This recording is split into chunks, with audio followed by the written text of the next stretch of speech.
Yes, we are live now. Hello friends, this is Himanshi and welcome to Let's Learn. Hopefully आप सभी बढ़िया होंगे, मस्त होंगे, जबरदस्त होंगे। आज फिर से आपकी क्लास लेट हो गई है और ये बड़ा ही मतलब हार्डवर्क वाला टाइम चल रहा है मेरे लिए भी। अभी आप देखेंगे भी आज कितना काम एक्स्ट्रा किया है। पहले इतनी सारी शिफ्ट्स हैं और 2 घंटे लगते हैं क्वेश्चंस निकालने में, टॉपिक वाइज क्वेश्चंस निकालने में। बिल्कुल ऑनलाइन जो एग्जाम हुए हैं फाइनल आंसर की, है ना। हालांकि सारे आंसर्स ऑलमोस्ट पता ही होते हैं, बट फिर भी मेरी तरफ से लेसन प्लानिंग में आपके लिए कोई कमी रहनी नहीं चाहिए। तो एकदम वेरीफाइड हूँ सारी चीजें। और क्वेश्चंस आज आप देखेंगे मैंने शिफ्ट भी मेंशन कर दी है, जो आपको बाकी जगह भी इंटरनेट पे होती हुई नजर आ जाएगी, जबकि आज से पहले दिखती नहीं थी।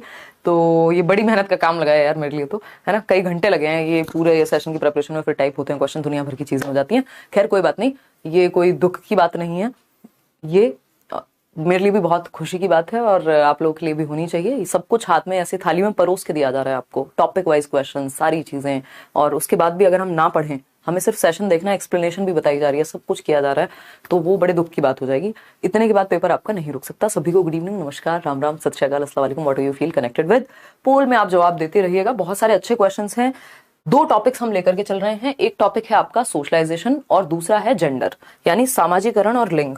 पहला जो टॉपिक था सिलेबस के अकॉर्डिंग चल रहे हैं हम ना। आप ये सिर्फ सीटेट के लिए, बल्कि आप किसी भी टीचिंग एग्जाम के लिए इसको बिल्कुल देख सकते हैं। क्यों? क्योंकि ये हेल्पफुल रहेगा ही रहेगा। जो भी टॉपिक्स हैं वो कॉमन टॉपिक्स हैं, बट सीटेट वालों के लिए तो ऑफ कोर्स ये एकदम बिल्कुल तैयार चीज है। सोशलाइजेशन और जेंडर, कम से कम 2 नंबर का टॉपिक आपका ये, और बहुत इजी टॉपिक्स हैं दोनों में ही 2-4 ही चीजें हैं जो याद रखनी है, बस उसी को घुमा घुमा करके पूछता रहेगा आपसे। तो सामाजिकरण और लिंग, ठीक, इसको जेंडर या सेक्स भी इसी में इन्वॉल्व हो जाएगा, मतलब 2 अलग चीजें हैं, बट क्वेश्चंस जो हैं सेक्स और जेंडर के एक ही टॉपिक के अंदर आते हैं। तो फटाफट से समझेंगे, ये है टॉपिक 2। ऐसे ही हम सिलेबस वाइज सारे टॉपिक खत्म करेंगे, है ना। पेपर में जो ऑनलाइन एग्जाम अभी जो 2023 में होके निपटा है बिल्कुल फरवरी में, वो सारे क्वेश्चंस आपके सामने हैं। ये आप लाइक शेयर सब्सक्राइब कर देंगे, सेशन आपको पसंद आएगा ऐसी मेरी उम्मीद है।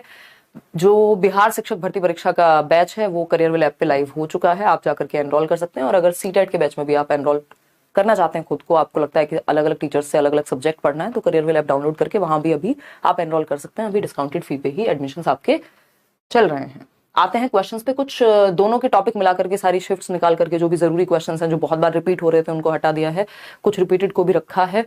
तो ये क्वेश्चंस हैं आपके कुछ 30-35 के अराउंड, और करेंगे फटाफट से। आज स्पीड अच्छी रखेंगे, उसका रीजन ये है कि कंपैरेटिवली इजी क्वेश्चंस है। कुछ क्वेश्चंस में आप फंसते नजर आएंगे खुद को, वो आप वहां मैं आपको बताऊंगी। फर्स्ट क्वेश्चन जवाब दीजिएगा लाइक शेयर करते हुए। क्या कहता है पहला क्वेश्चन? विच एस्पेक्ट ऑफ, कोशिश करेंगे यार कल से 9 बजे ही रखें, थोड़ा सा एक्स्ट्रा टाइम निकाल करके इधर उधर से कुछ भी करके किया जाए काम, ठीक। आधा अधूरा काम नहीं करना, प्रॉपर परफेक्शन के साथ करना है। देखिएगा क्वेश्चन नंबर है 1। क्या कहता है? Which aspect of development deals with the acquisition of skills, values, यानी कौशल। कौशल क्या है? नेगोशिएट करना है ना। कि 2 लोगों में लड़ाई हो रही है, अरे भाई लड़ाई शांत करा देंगे, कुछ लोग ऐसे होंगे, कुछ लोग ऐसे होंगे उल्टा करवा देंगे। तो कौशल है समाज में रहने के, वैल्यूज कुछ मूल्य हैं कि हम किसी के साथ गलत नहीं करेंगे या झूठ नहीं बोलेंगे या व्हाटएवर, ठीक। And attitudes of the society and formation of healthy interpersonal relationships, कि आप हेल्दी इंटरपर्सनल रिलेशनशिप्स फॉर्म कर पाए, आप दोस्ती कर पाए, आप प्यार मोहब्बत कर पाए। समाज में होती है ना ये सारी चीजें, है ना। लोगों के बारे में आप कुछ अच्छा सोच पाए, ये सब किसके अंदर आता है, ये किस प्रक्रिया का हिस्सा है, ये हमको बताना है। फटाफट से शेयर करके बता दो उन लोगों को जिनको नींद आ गई है ना। ये वाली लाइट ऑफ करना है यार, ये जो सिंगल लाइट है ना, वो सेकंड वाला स्विच, हाँ बहुत बढ़िया। देखिएगा, तो अगर हम बात करते हैं यहां, आप लोग कितने लोग कह रहे हैं बी ऑप्शन? 76% लोग बी ऑप्शन कह रहे हैं। चलिए समझते हैं, बहुत आसान लड्डू सा क्वेश्चन, ट्राई बॉल के जैसा। विकास का कौन सा पहलू समाज के कौशल, मूल्य व रवैये के अधिग्रहण व अंतर्वैयक्तिक रिश्ते बनाने से संबंधित है? कि समाज में आप किन स्किल्स का, किन वैल्यूज का, कैसे आप रिश्ते बनाएंगे समाज में, कैसे आप सही से रहेंगे पॉजिटिवली, कि किसकी प्रोसेस है, या विकास के कौन से पक्ष की प्रोसेस है, या डेवलपमेंट की किस टाइप के अंदर ये बात आती है। तो ये सोशल डेवलपमेंट के अंदर आती है, ठीक है ना। सामाजिक विकास, जो कि आप सही उत्तर दे रहे हैं, ये 9 जनवरी को आपका इवनिंग वाली जो शिफ्ट है पेपर 2 की, उसमें आया हुआ क्वेश्चन है। मेंशन मैंने किया है लगभग सभी क्वेश्चंस पे, है ना। इसमें बहुत टाइम लगा है, ये मुझे अलग से मेंशन करना पड़ा है, ठीक। तो सोशल डेवलपमेंट का ये हिस्सा हो गया, सामाजिकरण का, के सामाजिक विकास का हिस्सा है कि समाज में कैसे रहते हैं, कैसे कोऑपरेट करते हैं, कैसे टॉलरेट करते हैं चीजों को, कैसे डाइवर्सिटी के साथ रहते हैं, ये सब सामाजिक विकास में आता है। कॉग्निटिव डेवलपमेंट से तात्पर्य मेंटल डेवलपमेंट या इंटेलेक्चुअल डेवलपमेंट, मानसिक विकास से है, जिसमें नॉलेज, वही आपका थिंकिंग, रीजनिंग, ये सारी चीजें जो भी दिमाग से करते हैं हम, लैंग्वेज भी इसी का हिस्सा है। इमोशनल तो सिर्फ इमोशंस या फीलिंग्स से जुड़ी हुई बात हो गई यहाँ। फिजिकल डेवलपमेंट तो आपका शारीरिक विकास, जिसमें ग्रॉस और फाइन मोटर स्किल्स आती हैं। मोटर डेवलपमेंट आता है। चलते हैं नेक्स्ट क्वेश्चन पे। क्वेश्चन क्या है? क्वेश्चन नंबर है 2, और क्वेश्चन नंबर 2 भी 9 जनवरी की इवनिंग शिफ्ट का है, ठीक है ना। तो अगर हम बात करें, क्वेश्चन नंबर 2 क्या कहता है? Dash is the process in which a child picks up social skills, यानी वह प्रक्रिया जिसके अंदर बच्चा सामाजिक कौशलों को पिक करता है, या मैं कहूं एक्वायर करता है, अपने अंदर अंतर्निहित करता है, समाहित करता है। देखिएगा इसमें कुछ क्वेश्चन आपको 5-6 क्वेश्चन तो ऐसे मिलेंगे जिसमें आप फंसेंगे ही फंसेंगे और नई चीजें आपको जानने को मिलेंगी। तो क्वेश्चन सारे अटेम्प्ट करने हैं। पीडीएफ कल वाली पेंडिंग है, ये वाली भी मैं आपको टेलीग्राम पे और कल वाली भी एक साथ शेयर कर दूंगी आज रात में। तो dash is the process in which a child picks up social skills, ideas and values through interaction with parents, teachers, peers and significant others. Significant others आपके पार्टनर्स हो सकते हैं, है ना, लवर्स हो सकते हैं, और भी कई कॉन्टेक्स्ट में इसको यूज कर लिया जाता है। वह प्रक्रिया जिसमें एक बच्ची अपने माता पिता, समकक्षी व अन्य महत्वपूर्ण व्यक्तियों से अंतः क्रिया करके सामाजिक कौशल, विचार व मूल्य सीखती है कि कैसे रहते हैं समाज में। वो उसके साथी समूह हो सकते हैं, पीयर, उसके दोस्त यार हो सकते हैं, है ना, और बड़े होकर के बाकी सिग्निफिकेंट अदर्स हो सकते हैं। तो ये सामाजिकरण की प्रक्रिया या स्कैफोल्डिंग की। स्कैफोल्डिंग तो टेम्परेरी हेल्प की प्रोसेस को कहते हैं। वाइगॉस्की की भाषा में दिया था ब्रूनर ने, बट अपनी थियोरी में वाइगॉस्की ने इसको यूज किया है। मेटा कॉग्निशन पे भी क्वेश्चन हम कराएंगे जब हम कॉग्निशन पढ़ेंगे। इस पे क्वेश्चन 2 क्वेश्चन मिनिमम आने लग गए हैं। मेटा कॉग्निशन है बियॉन्ड कॉग्निशन, यानी थिंकिंग अबाउट थिंकिंग। तो ये भी यहां ऐसी बात नहीं हो रही है। इंटीग्रेशन, जोड़ करके एकीकरण करना किसी चीज का, लेकिन ये क्या है? सामाजिकरण की ही प्रक्रिया है। आसान लग रहा होगा ये क्वेश्चन। क्या है? सामाजिकरण की प्रक्रिया में हम समाज में रहना, अपने साथियों के साथ, अपने पेरेंट्स के साथ, क्योंकि चाहे हमारी फैमिली हो, हमारे पेरेंट्स हो, आसपास जितने भी लोग हमें दिख रहे हैं वो सब समाज का ही हिस्सा है, और हम उन्हीं से दुनिया में रहना एक तरह से सीखते हैं और अपना एक वैल्यू सिस्टम क्रिएट करते हैं। तो B option is the right answer. आगे बढ़ेंगे क्वेश्चन नंबर 3 पर। पोल में साथ साथ जवाब देते रहना है। ये क्वेश्चन है आपका 11 जनवरी का मॉर्निंग शिफ्ट, यानी पेपर 1। अब आप जान पा रहे होंगे कोई खास अंतर होता नहीं है पेपर 1 पेपर 2 में। टॉपिक, सिलेबस सब कुछ वही है, लेवल वही है। एक पूल ऑफ क्वेश्चंस में से या बैंक ऑफ क्वेश्चंस में से जो टीम बनाती है, उन्हीं में से पेपर 1 और पेपर 1 में डाल दिए जाते हैं पेपर 2 में, ठीक। तो which of the following is primary socialization agent और agency for child in primary grades? जब बच्चा प्राइमरी ग्रेड्स में है, यानी कक्षा 1 से 5 के बीच में है, यानी कक्षा एज जो है 6 से 11 वर्ष होगी बच्चे की इस उम्र में, ठीक है। तो इस समय पे कौन सा एक प्राइमरी सोशलाइजेशन का एजेंट है बच्चे के लिए, या एजेंसी है, बताइएगा। यानी बच्चे का प्राथमिक सामाजिकरण किसके द्वारा हो रहा है? देखिए, प्राथमिक सामाजिकरण स्कूल के द्वारा नहीं हो सकता, बाकी संस्थाएं सब सेकेंडरी हैं, फैमिली सबसे ऊपर आती है जब बात प्राइमरी सोशलाइजेशन की हो। सामाजिकरण क्या है? वह प्रक्रिया जिसके द्वारा हम समाज में रहना सीखते हैं, तौर तरीके सीखते हैं, नियम कानून सीखते हैं, कौन सी चीजें डिजायरेबल है, एक्सेप्टेबल है, कौन सी चीजें नहीं है। आप फ्यूनरल में जा रहे हैं, यानी कहीं घटना स्थल पे जा रहे हैं, किसी की मृत्यु में जा रहे हैं तो एक तरह के कपड़े पहनते हैं, आप शादी में जाते हैं तो दूसरी तरह के कपड़े पहनते हैं, आप केंद्रीय विद्यालय के इंटरव्यू में जाएंगे तो तीसरी तरह के कपड़े पहनेंगे, आप दोस्तों से बात करते हैं तो एक अलग लहजे में बात करते हैं, जब आप काम पे जाते हैं तो अलग लहजे में बात करते हैं, पिताजी से बात करते हैं तो अलग लहजे में बात करते हैं। क्या है ये? कहां से आया? यही सामाजिकरण की प्रक्रिया से हमने सीखा है कि समाज में कैसे रहते हैं, कैसे बिहेव करते हैं, कैसे एक्वायर करते हैं, वैल्यू सिस्टम क्या होता है, ठीक है ना। तो ये इस उम्र में, और सबसे पहले कहां से सीखेंगे हम? Primary source. 2 टाइप का आपका सोशलाइजेशन पूछा जाता है पेपर में, एक है प्राइमरी, दूसरा है सेकेंडरी। प्राइमरी हमेशा परिवार से होगा, क्योंकि सबसे पहले दुनिया का जो छोटा रूप है या समाज का जो मिनिएचर वर्जन है सोसाइटी का, वो है परिवार। सबसे पहले आप परिवार में ही तौर तरीके सीखते हैं समाज में बिहेव करने के, ठीक है ना। और सेकेंडरी की अब हम बात करेंगे तो बाकी सब सेकेंडरी में आ जाएंगे, स्पेशली स्कूल। ऐसा कई बार हो सकता है परिवार के साथ नेबरहुड को प्राइमरी में डाल दे, या स्कूल के साथ नेबरहुड को। तो नेबरहुड की अपनी कोई खास वैल्यू नहीं है, जिसके साथ होगा उस ऑप्शन के अनुसार आप चले जाएंगे, पेपर में यही होता है, ठीक। तो इमीडिएट फैमिली जो है आपकी, इमीडिएट फैमिली कौन सी है? वो दूर के फूफा, मौसी, चाचा नहीं, आपके जो अपने बिल्कुल इमीडिएट परिवार वाले हैं, आपके माता पिता, आपके भाई बहन, या हद से हद ग्रैंड पेरेंट्स। तो निकटतम परिवार जिसके साथ आप रहते हैं, या जो सबसे क्लोज विसिनिटी में आपके है। Cultural beliefs, religious organization, print media, ये सब सेकेंडरी सोशलाइजेशन की एजेंसी हैं। इसी क्वेश्चन में सेकेंडरी पूछ लेता तो आप कहते भैया ये तीनों सही हैं, बी, सी और डी का ऑप्शन नीचे लगाया जा सकता है। इसी को मुश्किल बनाने के लिए क्या करेंगे, पहला ऑप्शन दे देंगे, अच्छा ओनली वन इज राइट, दोनों राइट हैं, तीनों राइट हैं, चारों राइट हैं। तो क्वेश्चन को ऑप्शन के माध्यम से कितना भी मुश्किल बनाया जा सकता है, आसान से आसान क्वेश्चन को, ठीक है ना। तो चलिए खैर आगे बढ़ते हैं। तो परिवार इसका सही उत्तर था। क्वेश्चन नंबर 4 फटाफट से जवाब देंगे आप पोल में। ये आया है 11 जनवरी 2023 को पेपर 1 में मॉर्निंग शिफ्ट में, ठीक है ना। मॉर्निंग शिफ्ट जो है पेपर 1 की होती है, इवनिंग शिफ्ट आपकी पेपर 2 की होती है, ठीक है। तो जेंडर इज डोमिनेंटली अ और एन डैश कंस्ट्रक्ट, यानी जेंडर, अब तो ये जेंडर लिखने लग गए हैं, पहले ऐसा भी होता था पेपर में कि लिंग ही लिखा रहता है, चाहे वो जेंडर लिखा हो चाहे वो सेक्स लिखा हो, ठीक है ना। तो आपको इंग्लिश की तरफ जरूर झांक के देख लेना है कि जेंडर पूछा है कि सेक्स पूछा है, क्योंकि आंसर चेंज हो जाएगा यदि दो अलग बातें पूछी होंगी तो जेंडर एक डोमिनेंटली या मुख्य रूप से जेंडर क्या है, देख रहे हैं यहां पे डोमिनेंट वर्ड यूज हुआ है, क्योंकि हर एक चीज में दोनों पक्ष शामिल होते हैं, है ना, हेरिडिटी भी और एनवायरमेंट भी, लेकिन डोमिनेंटली मुख्य रूप से किसका कंस्ट्रक्ट है जेंडर। तो आपको पता है आपके सिलेबस में भी एक टॉपिक है gender as a social construct, सामाजिक संरचना के रूप में, क्या लिंग एक सामाजिक भूमिका के रूप में।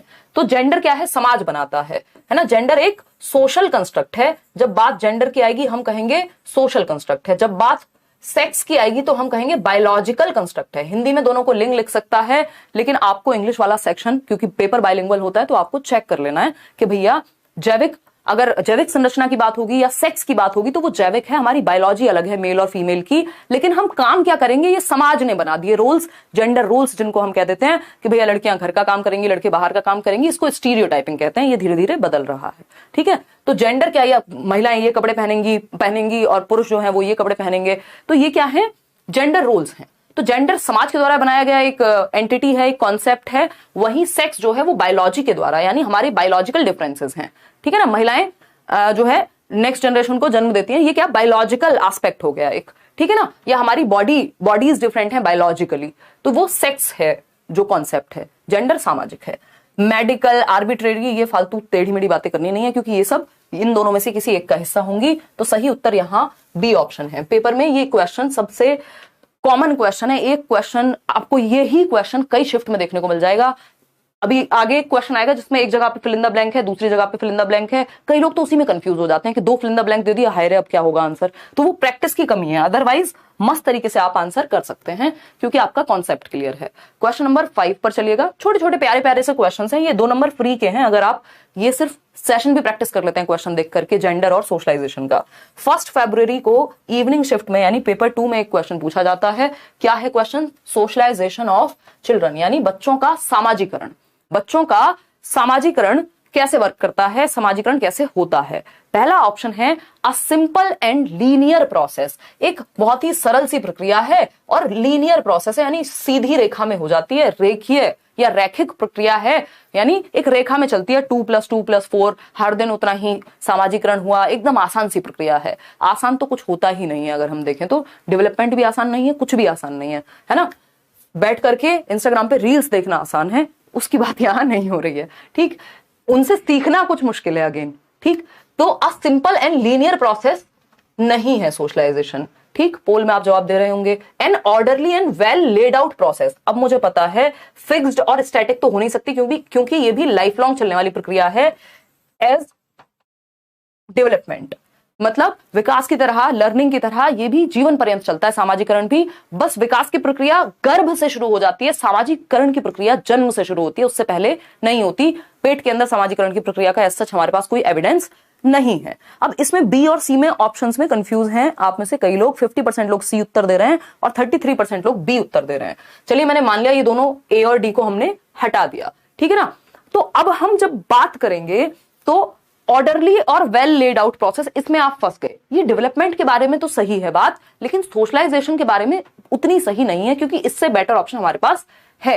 वेल लेड आउट का मतलब हो गया पहले से व्यवस्थित है, कैसा होगा सोशलाइजेशन, है ना। स्टेप 1, स्टेप 2, स्टेप 3 भैया इतना ही आसान होता तो माँ बाप क्यों इतने चिंतित रहते हैं कि हम, और या समाज भी क्यों चिंतित रहता है कि हम समाज में क्या एग्जाम्पल्स प्रस्तुत कर रहे हैं, हम टीवी में डिबेट्स देख रहे हैं कि ये चीज सही है कि नहीं है, आज ये हो गया कल वो हो गया समाज में, मतलब, और खतरा है कि हम गलत कंपनी में तो नहीं हमारे बच्चे रह रहे हैं, गलत जगह पे तो नहीं वो बड़े हो रहे हैं, ये सब क्यों? अगर इतना ही व्यवस्थित होता तो। ये एक सेंसिटिव और कॉम्प्लेक्स प्रक्रिया है ना। ऑर्डरली कुछ हद तक आप कह सकते हो कि कुछ कुछ चीजें आपको पता होती हैं, चाइल्डहुड में ये होगा, दोस्तों के साथ ज्यादा खेलेगा, एडोलेसेंस में ये होगा, अडल्टहुड में ये होगा, लेकिन पूरी तरह से फिक्स्ड नहीं है ये कि वेल लेड आउट है। ऑर्डरली कुछ हद तक सही भी था, लेकिन पूरी तरह से ऑर्डरली कभी सही नहीं होगा, क्योंकि ये कॉम्प्लेक्स प्रोसेस है, ठीक है। Is a complex and multidimensional process as development. एक जटिल और बहुआयामी प्रक्रिया है। बहुआयामी कैसे है? इसके कई आयाम हैं, है ना। ओवर्ट एंड कोवर्ट, यानी ओवर्ट होता है जिसको आप देख करके सीख रहे हैं, सामने आपके रूल्स हैं।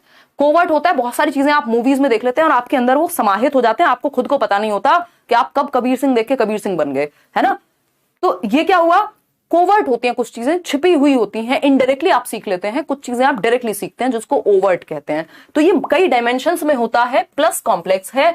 आप ये पहले से निर्धारित नहीं कर सकते कि हमने तो अपने बच्चे को ये बता दिया, अब उसको दुनिया का कुछ पता ही नहीं लगेगा, है ना। तो हर माँ बाप को लगता है ना मेरा बच्चा सबसे सीधा है, अब वो तो बच्चे को ही पता है, उसके दोस्तों को पता है कितना सीधा है। तो एक जटिल और बहुआयामी प्रक्रिया है, ये इसका सही उत्तर है, ना कि ये कि एक वेल लेड आउट फिक्स्ड तो होती ही नहीं है, डायनामिक प्रोसेस है, जीवन पर्यंत चलती है।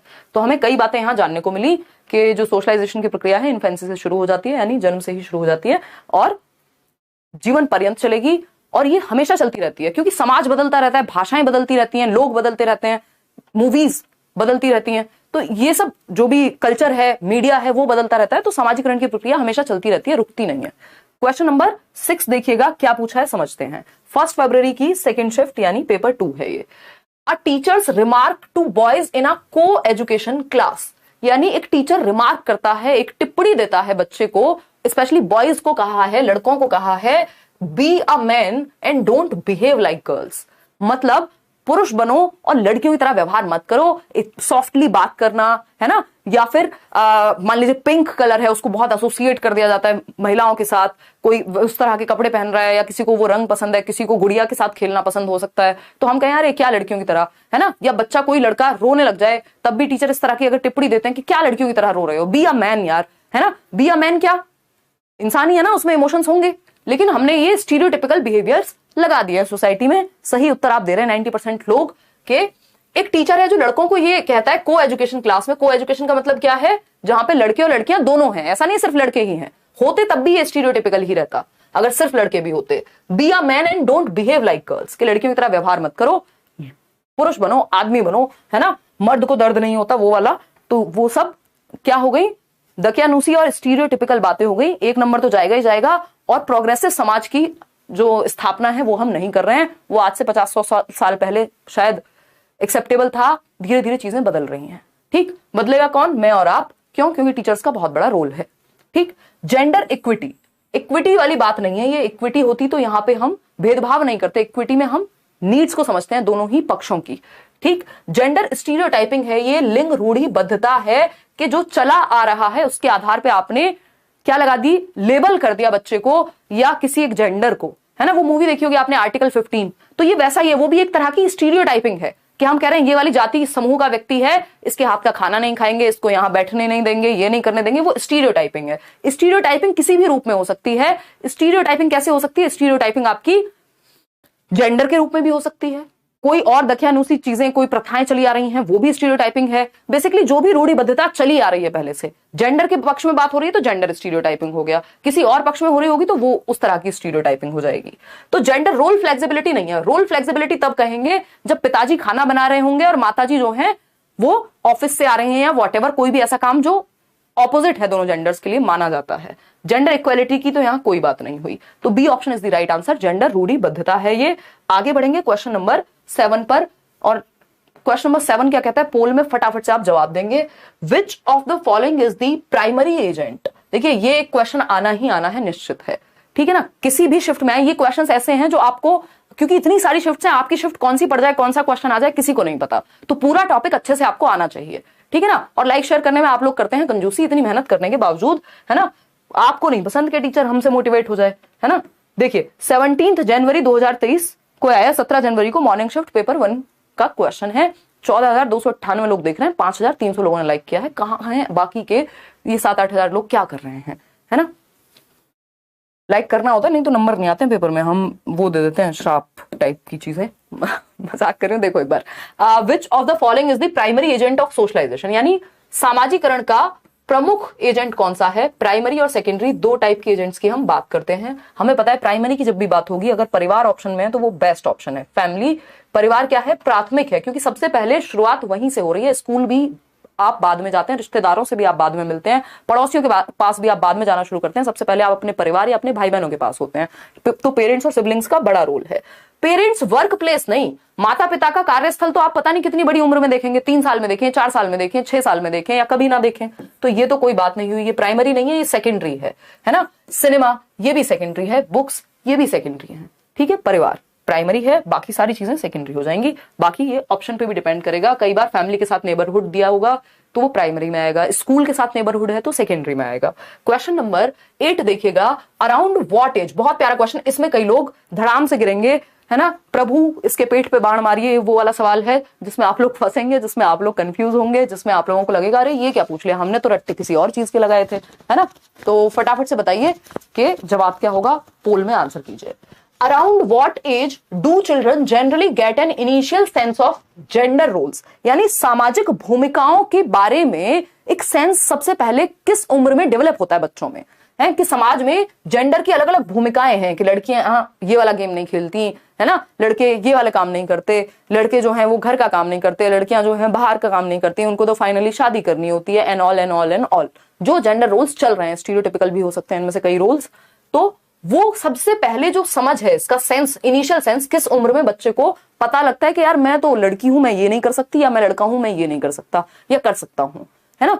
तो ये सबसे पहले कब आइडिया लगता है बच्चे को, ये पूछा है। बी ऑप्शन कई लोग कह रहे हैं, जो कि हमें नहीं पता सही है कि गलत है। ये 17 जनवरी को पेपर 1 में आया है, तो हम ये नहीं कह सकते पेपर 1 के क्वेश्चन इजी और पेपर 2 के मुश्किल, दोनों के सेम। वही बात मैंने आपको कही, अगर 2000 क्वेश्चन बने हैं, इन 2000 में से कोई भी क्वेश्चन उठ करके पेपर 1 में जा सकता है और कोई भी पेपर 2 में। सीडीपी की मैं यहां बात कर रही हूं, या लैंग्वेज में भी ऐसा ही होता है, स्पेशली सीडीपी में तो सेम है बिल्कुल लेवल, ठीक है ना?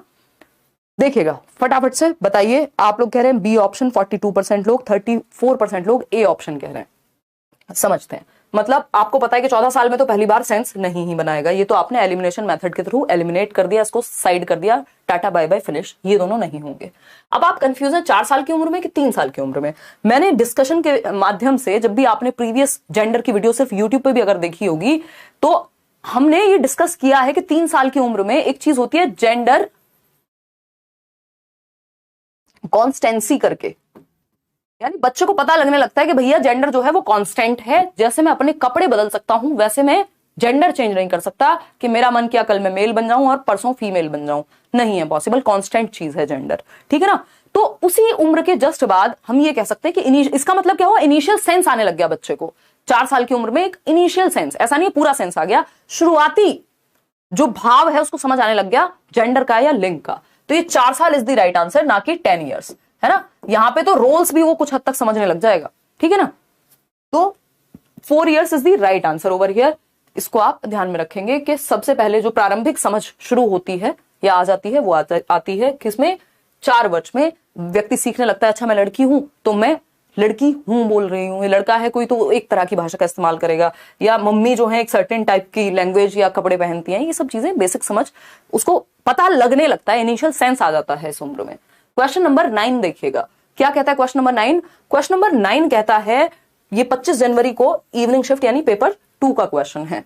देखिएगा, an important primary agency of socialization, लड्डू क्वेश्चन है, घूम घूम के देख रहे हैं आप, एक ही क्वेश्चन कितनी शिफ्ट में आया है, ये क्वेश्चन इतनी बार रिपीट हुआ है जिसकी हद नहीं है, ठीक है? और एक ही साल की बात हो रही है, हर साल आता ही है, बट अब शिफ्ट का भी गेम है, तो शिफ्ट में कई शिफ्ट में आप देखेंगे एक ही क्वेश्चन कितना रिपीट हुआ है, ठीक है? और ये आज से नहीं आ रहा, जब से सीटेट है तब से आ रहा है ये क्वेश्चन। समझ पा रहे हैं कि नहीं, बताइएगा। गलत हो गया, हाँ होना ही था, क्योंकि 50% लोग बी कह रहे थे, है ना? तुक्के लगा रहे थे, अक्कड़ बक्कड़ बम्बे, वो 80-90 पूरे 100, ठीक है ना? देखिएगा, जवाब दीजिएगा फटाफट से, फिर हम आगे बढ़ेंगे, ठीक है जी? सी ऑप्शन, बी ऑप्शन सब मिक्स जवाब दे रहे हैं। देखिएगा, तो यहां पे प्राइमरी देखिए गवर्नमेंट प्राइमरी कैसे हो जाएगी, स्कूल सेकेंडरी होता ही है, आपको पता है, लाइब्रेरी भी सेकेंडरी है। इवन एक्टिव और पैसिव एजेंसी में से जो पब्लिक लाइब्रेरी होती है वो पैसिव एजेंट ऑफ सोशलाइजेशन में आती है। पैसिव का मतलब है जहां आप डायरेक्टली खुद से बोल बोल करके चिल्ला चिल्ला करके इन्वॉल्व नहीं है, इनडायरेक्टली शांत बैठे हुए हैं या अपने काम में है, लेकिन वहां पे भी आप सोशलाइजेशन आपका हो रहा है, तो वो पैसिव एजेंसी हो गई। एक्टिव क्या है, स्कूल, वहां आप डायरेक्टली इन्वॉल्व होते हैं। फैमिली एक्टिव हो गई, तो ये होता है निष्क्रिय और सक्रिय एजेंसीज ऑफ सोशलाइजेशन। तो फैमिली क्या है, प्राइमरी है। सिंपल सी बात, नो बकवास।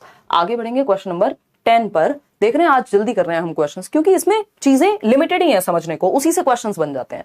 अब 25 जनवरी की ही इवनिंग शिफ्ट यानी पेपर 2 का क्वेश्चन है, देख रहे हैं, बताइए।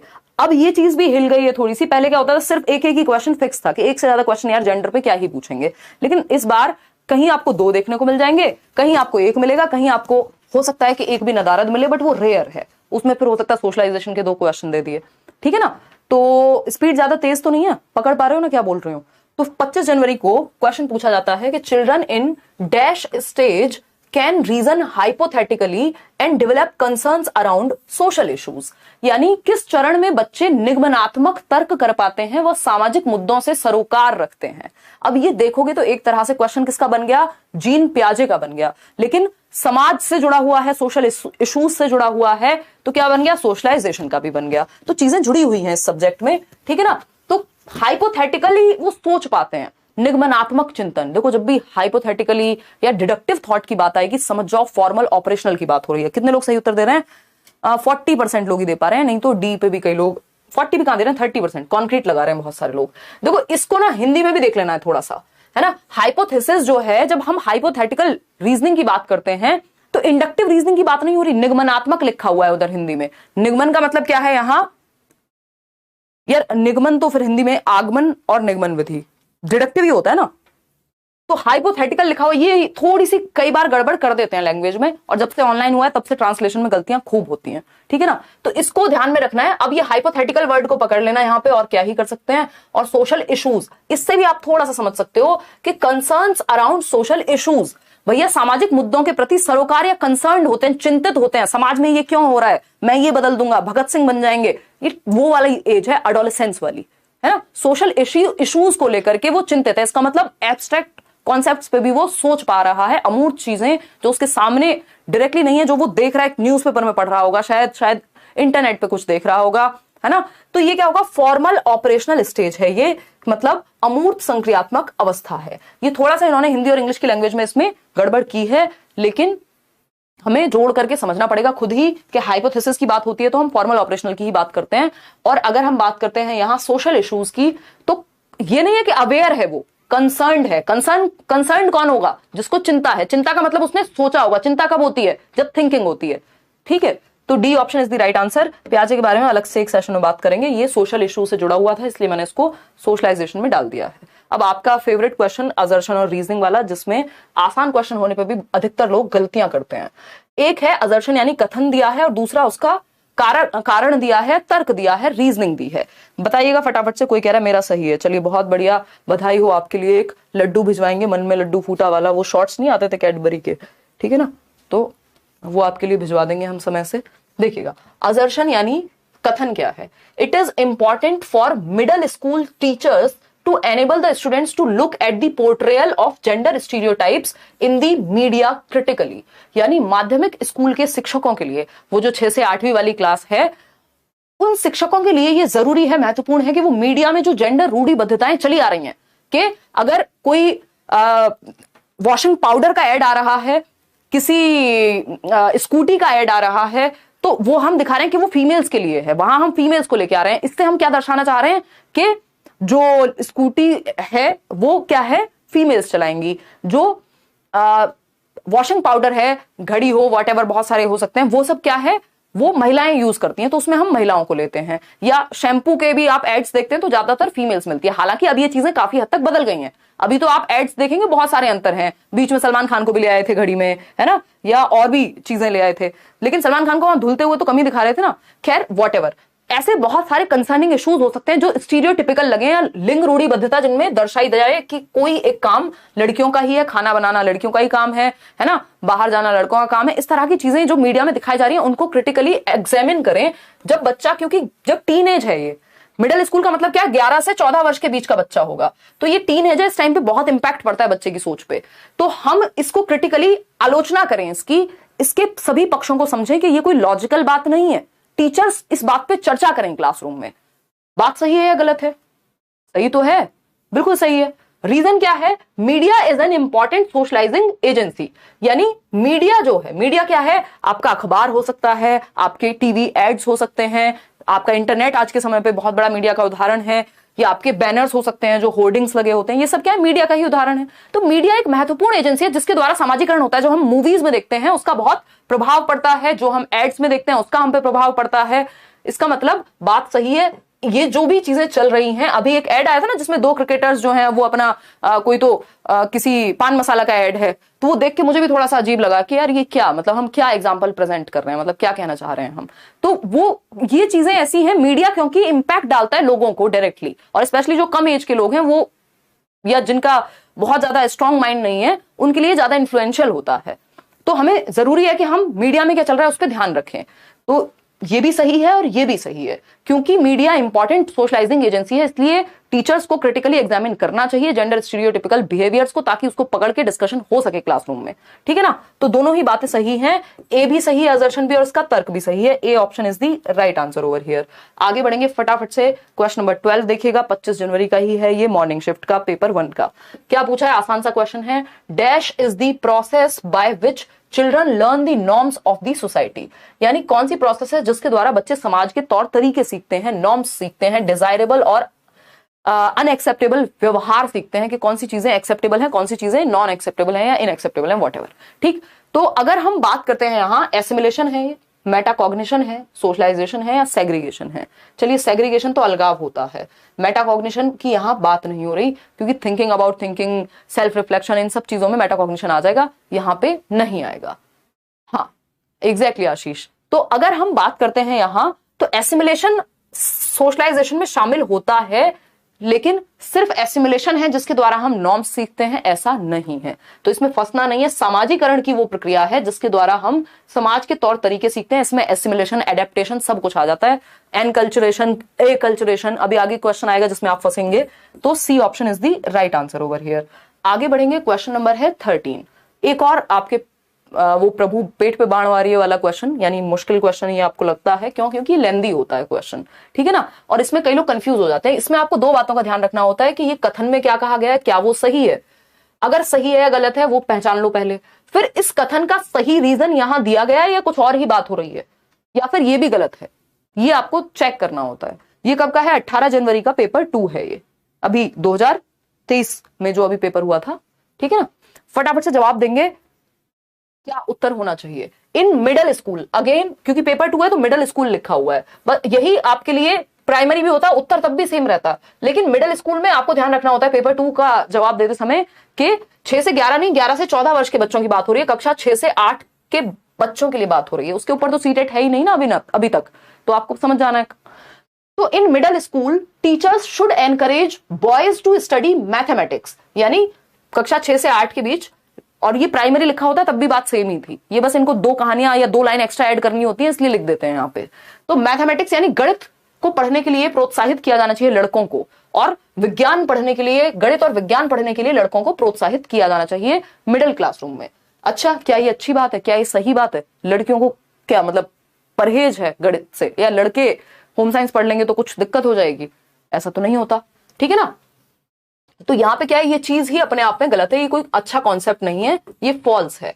ठीक, अब इसका रीजन क्या दिया है वो देखते हैं। Boys do not have the inherent abilities to study languages, मतलब लड़कों में क्षमता ही नहीं होती या आंतरिक जन्मजात क्षमता नहीं होती भाषा को सीखने की। तो भैया इतने सारे जो पोएट्स हैं, जो कवि हैं, वो तो लड़के होते ही ना अगर उनको भाषा आती ही नहीं। इतने अच्छे अच्छे स्पीकर्स हैं, है ना? प्राइम मिनिस्टर को देख लीजिए, और कितने लोग आपको मिल जाएंगे। हमारे जो फॉरेन मिनिस्टर हैं, दुनिया भर के लोग हैं जो मेल्स हैं, और बहुत बढ़िया भाषा पे उनकी पकड़ है, अपने आप हो गया ऐसे ही, मतलब क्षमता होती ही नहीं है।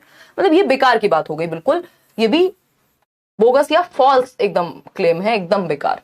तो दोनों ही बातें गलत हैं। जब दोनों ही गलत हैं तो ए इज ट्रू नहीं कहेंगे, both A and R are false. ठीक है, आर आर आर नहीं है, ये ऑस्कर नहीं चल रहे हैं। ठीक है, D option is the right answer over here.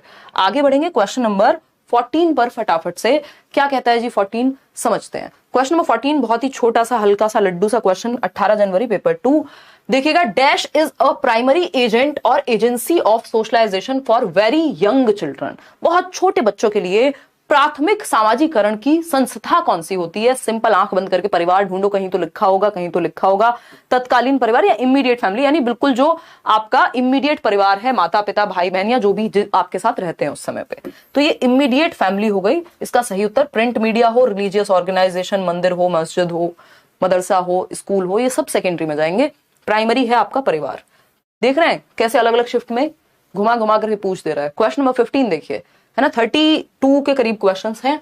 In order to address gender stereotypes in the class it is important to, यानी अगर हम चाह रहे हैं एड्रेस करना, यानी हम रोकने की कोशिश कर रहे हैं या उस पर चर्चा करने की कोशिश कर रहे हैं, पकड़ने की कोशिश कर रहे हैं कि गड़बड़ कहां है। जेंडर स्टीरियोटाइप मतलब जो लिंग रूढ़िबद्धताएं चली आ रही हैं कि लड़के रोते नहीं है, लड़कियों को बाहर नहीं भेजेंगे, लड़कियों को स्पोर्ट्स में नहीं जाना चाहिए, लड़कों को रोना नहीं चाहिए, लड़कों को शेफ नहीं बनना चाहिए और वट। तो ये क्या है? रूढ़िबद्धताएं हैं। इनको रोकने के लिए, इनको चैलेंज करने के लिए, इनको एड्रेस करने के लिए, इनको क्लास में डिस्कस करने के लिए क्या करना चाहिए? पहला ऑप्शन है to make cross gender interactions restricted, यानी डिफरेंट जेंडर मेल और फीमेल को इंटरेक्ट ही मत करने दो। यही तो होता है बहुत सारे स्कूल्स में आज भी, साथ में हम बैठने भी नहीं देंगे। और हमने सोशलाइज भी ऐसा किया है कि अगर साथ बैठ भी गए तो क्लास में तूफान मचेगा ही मचेगा। बहुत सारी जगह पे यही स्थिति है अभी भी। तो सिर्फ टीचर्स की भी गलती नहीं है, बहुत समाज की भी इसमें थोड़ी सी गलती है, ठीक है ना।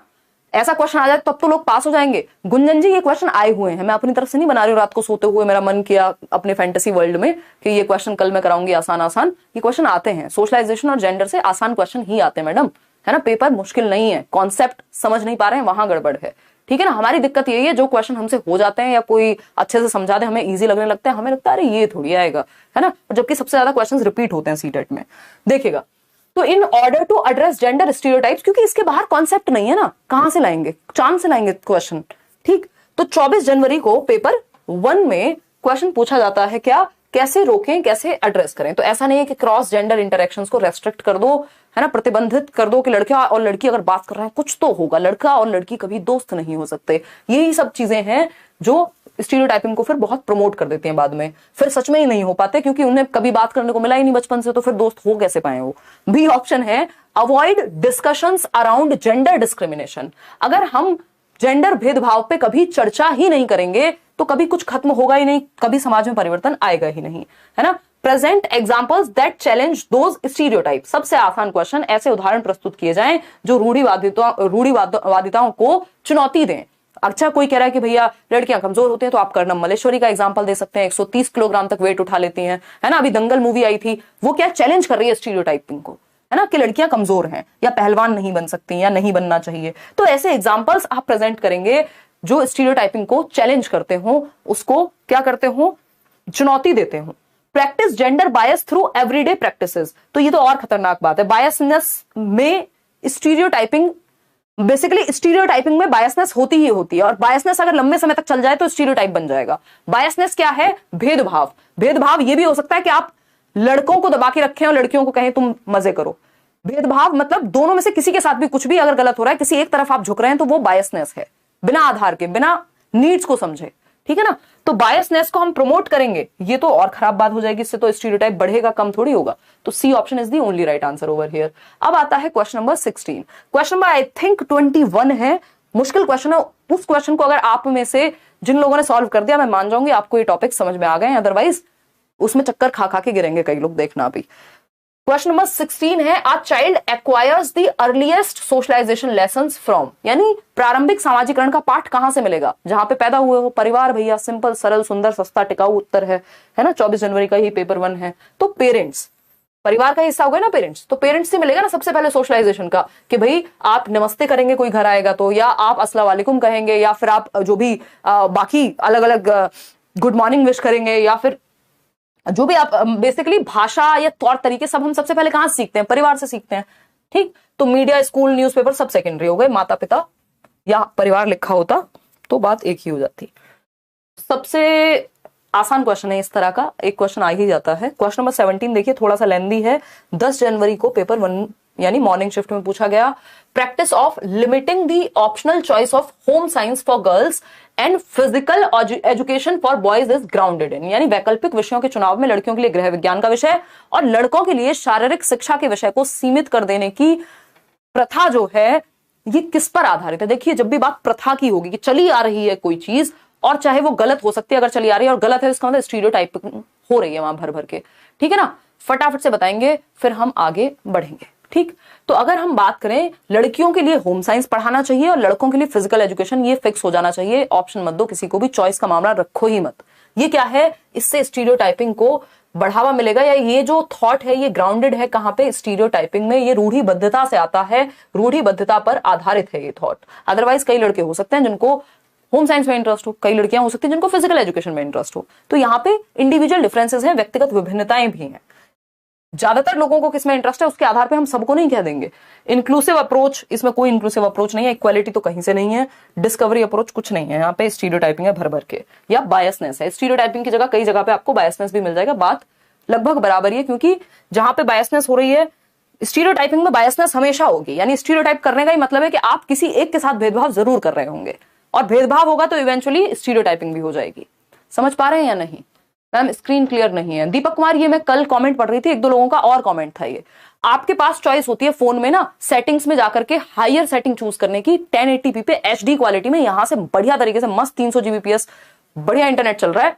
Gbps नहीं होगा, Mbps ही होगा। इंडिया में Gbps का कॉन्सेप्ट मुझे लगता है अभी है नहीं, ठीक। तो ज्यादा लंबा फेंक दिया क्या? खैर देखिएगा, वो फ्लो में निकल जाता है, फेंकती नहीं हूं मैं कभी।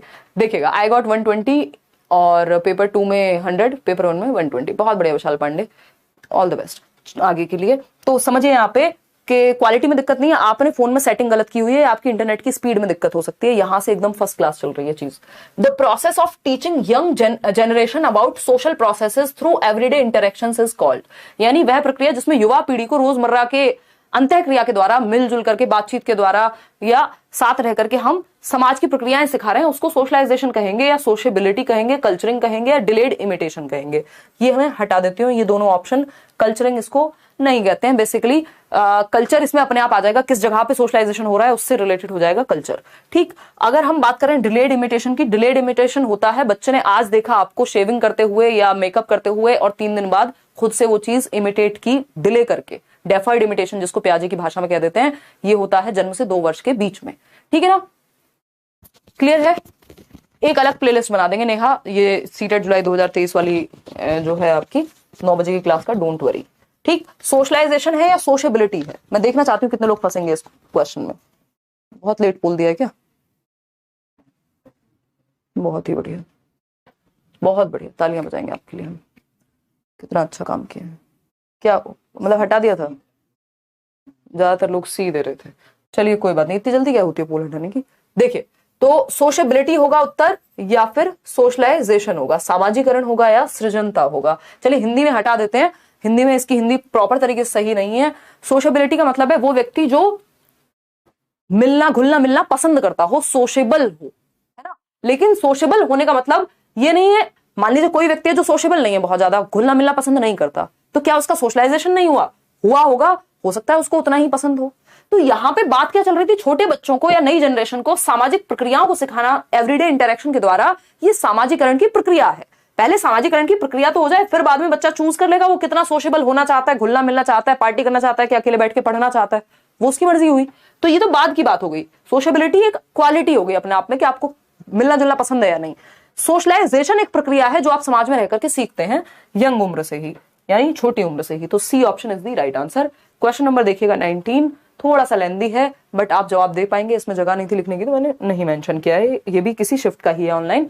विच of the following is an effective strategy to reduce gender biasness? Gender stereotype लिखा हो, बायसनेस लिखा हो, समझ जाइए लिंग भेदभाव को हटाने की प्रक्रिया क्या हो सकती है, या किस तरीके से हम लिंग भेदभाव को या रूढ़िबद्धताओं को कम कर सकते हैं। 2-3 ही तरीके हैं, डिस्कशन कराइए, रियल लाइफ एग्जांपल्स प्रेजेंट करिए, नॉन स्टीरियोटिपिकल रोल्स में पुट करिए लड़के और लड़कियों को। नॉन स्टीरियोटिपिकल रोल्स क्या होते हैं भाई? लड़कों को आप खाना बनाते हुए दिखा सकते हैं, लड़कियों को आप फुटबॉल खेलते हुए दिखा सकते हैं, ये नॉन स्टीरियोटिपिकल रोल हो गए। अब ये मत कह दीजिएगा कि ये तो बायसनेस हो गई, ये बायसनेस नहीं है, क्योंकि कोई चीज चली आ रही है उसको चैलेंज करने के लिए हमें थोड़ा सा ऑपोजिट दिखाना पड़ेगा कि ये भी पॉसिबल है। हमारे दिमाग में या किताबों में हम हमेशा यही ना देखें कि 4 महिलाएं मिलकर के एक काम करती हैं 8 दिन में, और एक पुरुष जितना काम करता है 2 दिन में उतना ही काम 4 महिलाएं मिलकर 8 दिन में करती हैं। क्या दिखा रहे हैं हम दिखा रहे हैं जेंडर स्टीरियोटिपिकल बिहेवियर। तो उसको चैलेंज करने के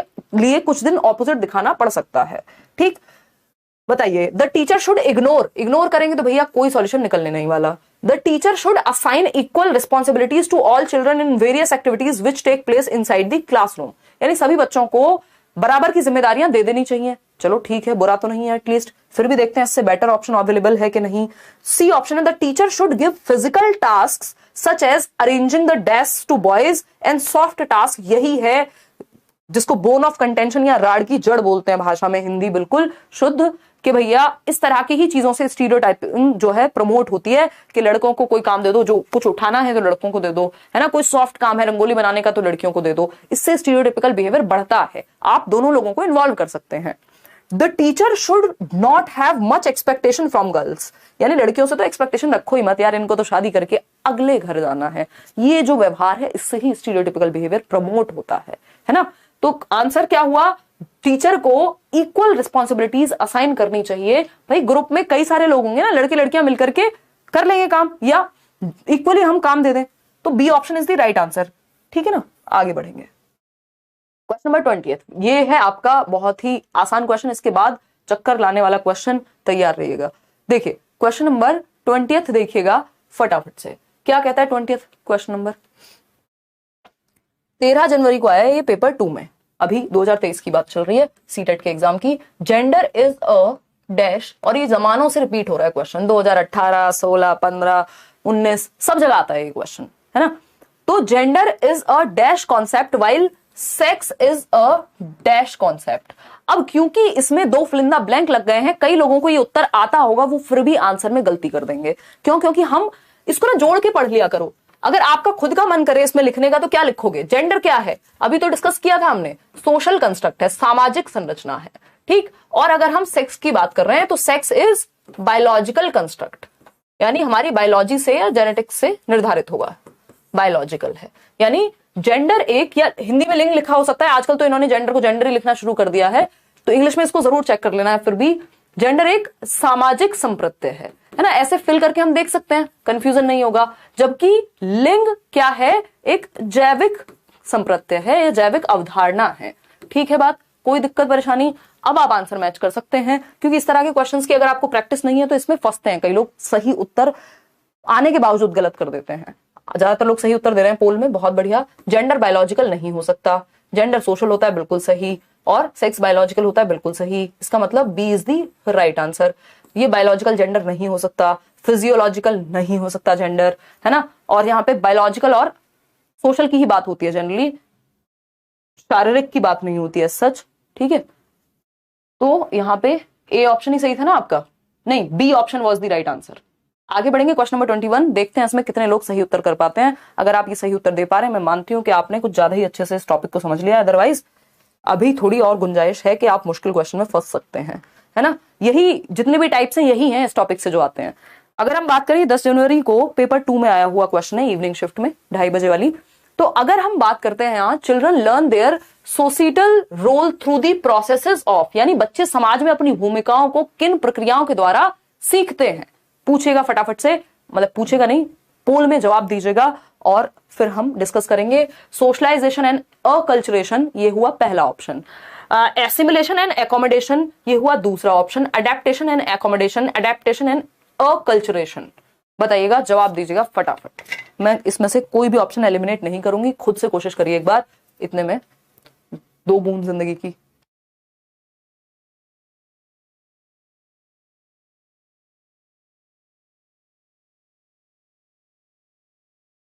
आज कोई हंसी मजाक नहीं हो पा रहा है, सीरियस टॉपिक है ये जेंडर, इसलिए हंसी मजाक करना भूल जा रहे हैं और आप लाइक शेयर करना भूल जा रहे हैं। 55% लोग ए उत्तर दे रहे हैं कि सोचना ही नहीं है कुछ, ए बी सी डी अक्कड़ बक्कड़ बम्बे, वो हाथ चला गया ए पे, तो ए हो गया सही उत्तर है। बताइएगा एक बार फटाफट से बताइए, कंफ्यूज करूं आपको? कितने? 55% लोग ना, 54%, मतलब मोर देन 50% लोग सही उत्तर दे पा रहे हैं। इसका मतलब मैं ये कह सकती हूँ कि आपको क्या है, ये टॉपिक समझ में आ गया काफी हद तक। एसिमिलेशन और एकोमोडेशन, देखिए ऐसा नहीं है कि इसमें एसिमिलेशन नहीं होता, सामाजिकरण में भी कुछ चीजें तो आप अपने दिमाग में समाहित करते ही है ना, ऐड करते ही है ना, उसी को क्या कहते हैं, एसिमिलेशन कहते हैं, समावेशन तो होता ही है। मैंने जैसा आपको हर रोज मैं एक बार ये बात जरूर कहूंगी कि पेडागोजी में चारों ऑप्शन सही हो सकते हैं, बेस्ट क्या है ना, दुनिया के सारे लोग बढ़िया हैं, शादी के लिए जाते हैं, आप अपने लिए बेस्ट चूज करते हैं, ऐसे ही इस क्वेश्चन को अपने लिए बेस्ट ऑप्शन चाहिए, ठीक है जी।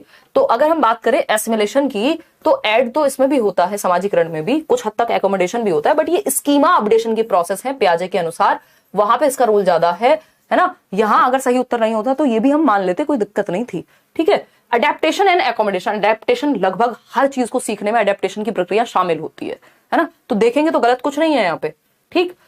अडेप्टेशन एंड अकल्चरेशन, अब अकल्चरेशन एक चीज है, दूसरा होता है एनकल्चरेशन, ठीक है। एनकल्चरेशन को हम बोलते हैं सामाजिकरण या संस्कृतिकरण, कल्चर से बना है ये शब्द, संस्कृतिकरण, ठीक। और वहीं अकल्चरेशन को हम बोलते हैं परासंस्कृतिकरण, परासंस्कृतिकरण या कुछ तो दोबारा पुनः संस्कृतिकरण, समथिंग लाइक दैट हिंदी में। तो अगर हम बात करें उत्संस्करण भी कह रहे हैं ये आपके ट्रांसलेशन में। तो अगर हम बात करें adaptation and acculturation, adaptation and acculturation, इससे बेटर ऑप्शन हमारे पास सोशलाइजेशन एंड अकल्चरेशन है, इसलिए हमने इसको हटा दिया, नहीं तो तीनों में से चारों में से ऐसा नहीं था कि बिल्कुल गलत था, ठीक है ना। अभी मैं बताऊंगी दोनों में डिफरेंस क्या है। सोशलाइजेशन एंड अकल्चरेशन यानी समाजीकरण व उत्संस्करण, बच्चे समाज में अपनी भूमिकाएं जो हैं समाजीकरण की प्रक्रिया के द्वारा लोगों से इंटरेक्ट करके values, norms, rules, desirable, acceptable, non acceptable behaviour सीखते हैं, ठीक है ना। ये हुआ समाजीकरण की प्रक्रिया। अकल्चरेशन क्या है, हम नए नए कल्चर से भी नई नई चीजें सीखते हैं। हमारा तो ये कल्चर नहीं है कि हम ये शर्ट्स पहने, धोती कुर्ता पहनना चाहिए, चाहे मेल हो फीमेल हो व्हाटएवर, ये तो इंडियन कल्चर नहीं था ना कि शर्ट पहने, लेकिन ये कहां से आया, अकल्चरेशन से हुआ, जब डिफरेंट कल्चर से हम कुछ चीजें एक्वायर कर लेते हैं, ठीक है ना। तो अकल्चरेशन, हम विभिन्न संस्कृतियों से कुछ चीजें अपने कल्चर को भूल नहीं जाते हैं, बट अडेप्ट कर लेते हैं, कुछ चीजें वहां से भी ग्रहण कर लेते हैं, वो है अकल्चरेशन। जब आप पहली बार संस्कृतिकरण या अपना कल्चर सीख रहे होते हैं, वो है एनकल्चरेशन, ठीक है ना। एनकल्चरेशन और एकल्चरेशन दोनों प्रक्रियाएं शामिल होती हैं आपकी सामाजिकरण की प्रक्रिया में। तो सोशलाइजेशन एंड अकल्चरेशन, जिस समाज में आप रह रहे हैं वहां के नॉर्म्स और जो नई नई चीजें अलग अलग कल्चर से अडेप्ट कर रहे हैं, वो दोनों मिला करके आपकी जो सोशल रोल्स हैं वो बच्चे सीखते हैं समाज में। क्लियर है, कोई दिक्कत परेशानी इस बात को समझने में नहीं होगी। मैंने आपको बता दिया बेस्ट ऑप्शन हमारे पास ये था, क्योंकि बाकी सारे ऑप्शंस इसमें समाहित हैं सोशलाइजेशन एक सिंगल वर्ड में, ठीक है ना। तो बेस्ट ऑप्शन वो होगा जो या तो बाकी तीनों गलत हो, या फिर बाकियों को अपने अंदर समाहित करता हो, या बाकियों से बेटर हो। तो A option is the right answer over here. आगे बढ़ेंगे, आप लोगों ने 50% लोगों ने सही उत्तर दे दिया, मोर देन 50 ने, तो मैंने मान लिया कि आपको ये टॉपिक काफी हद तक आता है, जिनको नहीं आता वो समझ जाएंगे। एनकल्चरेशन मतलब जब आप अपना कल्चर सीख रहे हैं, अकल्चरेशन मतलब जो बाकी कल्चर से आप कुछ चीजें अडेप्ट करते हैं। सिंपल बात, नो बकवास। चलिए आगे बढ़ते हैं, होपफुली आपको ये क्वेश्चन समझ में आ गया होगा। चलिए नेक्स्ट क्वेश्चन, क्वेश्चन नंबर 22 है, Praveen's parents consciously engage in a range of non typical household chores.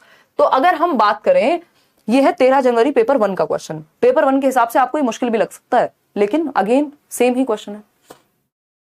देखिए, तो लेवल सेम ही है बेसिकली। तो प्रवीण के माता पिता हैं, जानबूझकर घरेलू कार्यों के अप्रातिनिधिक स्वरूपों में संलग्न रहते हैं, मतलब नॉन टिपिकल हाउसहोल्ड चोर्स में इन्वॉल्व रहते हैं। नॉन टिपिकल मतलब क्या, टिपिकल क्या है, माताजी खाना बना रही हैं, पिताजी टीवी देख रहे हैं, है ना, ये क्या है, टिपिकल हो गया, ये स्टीरियोटिपिकल भी है कुछ हद तक। लेकिन नॉन टिपिकल क्या हो गया, इसका ऑपोजिट कर दो तो वो नहीं है जो चला आ रहा है, उसका जस्ट ऑपोजिट है। ऐसा नहीं है कि माताजी से जबरदस्ती खाना बनवाया जा रहा है, इसका मतलब ये नहीं है। टिपिकल रोल में भी ऐसा हो सकता है अपनी इच्छा से कोई कुछ कर रहा हो, बट यहां पे पॉइंट ये चल रहा है कि जो चीजें चली आ रही हैं उनके ऑपोजिट भी एक पिक्चर हो सकती है, ऐसा पेरेंट्स दिखाने की कोशिश कर रहे हैं। नहीं तो क्या होगा, बच्चे बड़े होंगे, भाई होगा, वो कहेगा अरे ये काम मैं क्यों करूं, तुम लाओ भैया खाना गरम करके, लड़के थोड़ी खाना बनाते हैं, मुझे क्या जरूरत खाना सीखने की, है ना। तो ये क्या हुआ, नॉन टिपिकल रोल्स जब हम प्रेजेंट करेंगे बच्चों के सामने, तो उससे ये होगा कि दोनों ही तरह के रोल्स, कोई भी काम कोई भी कर सकता है, मेल हो चाहे फीमेल हो, ये मैसेज जाएगा बच्चे के दिमाग में और वो अंतर या भेदभाव नहीं करेगा कल जाकर के। नेक्स्ट जनरेशन में आपकी ये चीज एसिमिलेट नहीं हो रही है, भर नहीं रही है। Such as father cooking food, जो पिताजी हैं वो खाना बना रहे हैं, माताजी हैं वो रिपेयर कर रही हैं कुछ फॉल्टी इलेक्ट्रॉनिक्स को घर में, मिक्सी विक्सी ठीक कर रही हैं। In such a context Praveen is likely to, ऐसा बच्चा जो ये चीज देख रहा है कि मेरे पिताजी भी कभी कभी क्या बेसिकली डेली बेसिस पे कुछ कुछ काम घर में करा देते हैं या वॉट एवर इन्वॉल्व हो जाते हैं, जब जैसी जरूरत होती है चाय बना देते हैं, मेरी माताजी कभी कुछ ठीक कर देती हैं, कुछ बाहर से सामान ले आती हैं। तो ये ऐसे जब उल्टे पुल्टे रोल्स कह लीजिए आप इनको आम भाषा में, नहीं तो नॉन स्टीरियोटिपिकल या नॉन टिपिकल रोल्स कह लीजिए। जब बच्चा ये देखेगा तो क्या होगा, जेंडर स्टीरियोटाइपिंग आ जाएगी बच्चे में। नहीं भैया, उसको तो मतलब ही नहीं है, वो तो कह रहे हैं मेरे दोनों माता पिता काम करते हैं, दोनों माता पिता घुल मिल के काम करते हैं, घर में भी काम करते हैं, बाहर भी कमाने भी जाते हैं, छुट्टियों में भी जाते हैं, हम कोई भी काम कर देता है जैसी जरूरत होती है। तो स्टीरियोटिपिकल तो नहीं बनेगा ऐसा बच्चा। क्वेश्चन जेंडर स्टीरियोटाइप्स, बिल्कुल क्वेश्चन तो कर सकता है। सपोर्ट करेगा जेंडर स्कीमा को। जेंडर स्कीमा क्या है, वही जो चला आ रहा है दिमाग में, जेंडर का कॉन्सेप्ट भर गया। एम्प्लॉय जेंडर लेबलिंग, लेबलिंग होता है तुम लड़की हो ये काम, तुम लड़के हो वो काम, ठप्पा तो लगाना ही नहीं होता, ठीक है ना। तो क्वेश्चन जेंडर स्टीरियोटाइप्स, ऐसा बच्चा कल को ऐसी रूढ़िबद्ध धारणाओं को प्रश्न करेगा, पूछेगा ये क्यों हो रहा है भैया समाज में, है लड़की है तो घर पे रहेगी क्या मतलब, है ना, लड़की है तो चाय बनाएगी क्या मतलब। ऑपोजिट भी हो सकता है, ऐसा नहीं कि लड़की है तो चाय बना ही नहीं सकती, इसका ऑपोजिट भी हो सकता है ना। तो B option is the right answer, question gender stereotypes. इस तरह के बच्चे जो दोनों तरह के उदाहरण देखते होंगे वो फ्लेक्सिबल बनेंगे, जेंडर स्टीरियोटिपिकल या जेंडर बायस नहीं बनेंगे। The following is an effective strategy in reducing children's stereotyping and gender role conformity। यानी हम बच्चों में चाह रहे हैं कि लिंग रूढ़िबद्धता को कम करें, रिड्यूस करें। और रोल कंफॉर्मिटी क्या है, अच्छा मैं महिला हूं तो मैं तो लंबे बाल ही रखूंगी, है ना, मैं तो यही काम करूंगी, या ये काम मैं कैसे कर सकती हूँ, ये तो पुरुषों का काम होता है। ये हो गया कंफॉर्मिटी, कि हमने कंफर्म कर लिया, जो समाज ने हमें कहा अच्छा जी ठीक है बाबूजी आपका ही ये काम है ना। ये रिपीट हुआ है क्वेश्चन, मतलब थोड़ा सा लैंग्वेज में चेंज करके, और ये बहुत बार रिपीट हुआ है। 2019 का मुझे याद आ गया तो मैंने यहाँ पे लिख दिया है, अदरवाइज बहुत रिपीटेड क्वेश्चन है कि हम स्टीरियोटाइपिंग को कम करने के लिए, रिड्यूस करने के लिए क्या करें। 3 तरीके मैंने आपको बताए हैं, एक है डिस्कशन, दूसरा है प्रेजेंटिंग रियल लाइफ एग्जांपल्स, तीसरा है नॉन टिपिकल रोल्स में इन्वॉल्व करना बच्चे को। तो डी ऑप्शन आप लोग कह रहे हैं डिस्कस करिए, बिल्कुल सही बात है। जेंडर सेग्रीगेटेड प्ले ग्रुप्स, यानी लड़कों का ग्रुप अलग लड़कियों का अलग, तो इससे तो बढ़ेगा भाई जेंडर स्टीरियोटाइपिंग, रिड्यूस कहां होगा। जेंडर स्पेसिफिक रोल्स, कि महिलाओं को सिर्फ ये काम करना है पुरुषों को ये, इससे भी बढ़ेगा ही बढ़ेगा। जेंडर सेग्रीगेटेड सीटिंग अरेंजमेंट, ये और खतरनाक है, लड़कियों को अलग बिठाएंगे लड़कों को अलग बिठाएंगे, ज्यादातर स्कूल्स में होता है ये आज भी, लेकिन धीरे धीरे समाज परिवर्तित होगा, धीरे धीरे एजुकेशन सिस्टम में हम चेंज लाएंगे। और क्योंकि कई बार क्या होता है, समाज खुद तैयार नहीं होता इतने इवॉल्व थॉट को एक्सेप्ट करने के लिए, तो वो चीजें भी चेंज होंगी over the period of time. Discussion about gender biases, यानी लिंग संबंधित पूर्वाग्रहों पर चर्चा करना कि कोई स्टीरियोटाइप क्यों चला रहा है, कोई पूर्वाग्रह दिमाग में क्यों चला रहा है, उस पर चर्चा हो, ठीक है ना। ये 3 मुख्य तरीके हैं, मैं यहाँ पे लिख भी देती हूँ, फिर हम चलेंगे नेक्स्ट क्वेश्चन पे। स्टीरियोटाइप को अगर चैलेंज करना है आपको, है ना, या रिड्यूस करना है, अगर रिड्यूस करना है स्टीरियोटाइप को, रिड्यूस जेंडर स्टीरियोटाइपिंग, है ना, लिखा हुआ दिमाग में थोड़ा सा कहीं पिक्चर बन जाएगी आपके दिमाग में, और ये मैं ऐड भी कर दूंगी पीडीएफ में, आपको मिल जाएगा, ठीक है ना। तो 3 तरीके हैं यहाँ पे। एक क्या है, आपको सिंपल डिस्कशन करना है, क्या है, चर्चा करना सबसे अच्छा तरीका होता है, लेकिन कई लोग चर्चा नहीं करते क्योंकि उनके पास लॉजिक नहीं होता, उनके पास तर्क नहीं होता, तर्क नहीं वो वितर्क करते हैं, है ना। तो चर्चा परिचर्चा बहुत अच्छा तरीका है कि आप अपना पक्ष रखें, सामने वाला अपना पक्ष रखेगा, और एक दूसरे की बात का सम्मान किया जाए, या जहां पे आप नहीं भी अग्री करते हैं, जिसकी बात में लॉजिक हो उस बात को माना जाए, ठीक है ना। फिर हो गया डिस्कशन, हो गया रियल लाइफ एग्जांपल्स जो कि ऑपोजिट हो, किस चीज के, स्टीरियोटिपिकल के वास्तविक उदाहरण, जैसे मैंने आपको कर्णम मल्लेश्वरी का उदाहरण दिया, आप सुनीता विलियम्स का उदाहरण दे सकते हैं जो एस्ट्रोनॉट बनी, है ना। तो वास्तविक जीवन के उदाहरण आप यहां रख सकते हैं। फिर आती है तीसरी चीज जो कि है आपका नॉन टिपिकल रोल्स, या जेंडर चैलेंजिंग रोल्स भी कह सकते हो आप इनको, इसमें इन्वॉल्व करना, कि आप बच्चे को ऐसी चीजें दिखाएं जिसमें स्टीरियोटाइप चैलेंज हो रहा हो, ठीक है ना। फ्लेक्सिबिलिटी हो, जेंडर फ्लेक्सिबिलिटी हो, कि कोई भी काम कोई भी कर सकता है, ठीक है, क्लियर है। चलिए खैर आगे बढ़ते हैं, क्वेश्चन नंबर है 24 आपका। बहुत मजा आ रहा है आप लोग के साथ डिस्कशन में, ऐसे ही आप पढ़ते रहेंगे, 30 आउट ऑफ 30 नहीं रोक सकता कोई। बाकी बीच बीच में अलग अलग सब्जेक्ट भी लगाते रहेंगे, कभी हिंदी की प्रैक्टिस, हिंदी पेडागोजी की, कभी इंग्लिश पेडागोजी की, कभी मैथ्स की, कभी ईवीएस की। इन मिडिल स्कूल, यानी मिडिल स्कूल मतलब कक्षा 6 से 8, 6th to 8th, और एज क्या होगी 11 से 14। ये चीजें दिमाग में रखेंगे, बहुत सारे क्वेश्चन पेडागोजी के अपने आप ही गलत नहीं होंगे आपके, ठीक है ना। तो अगर हम बात करें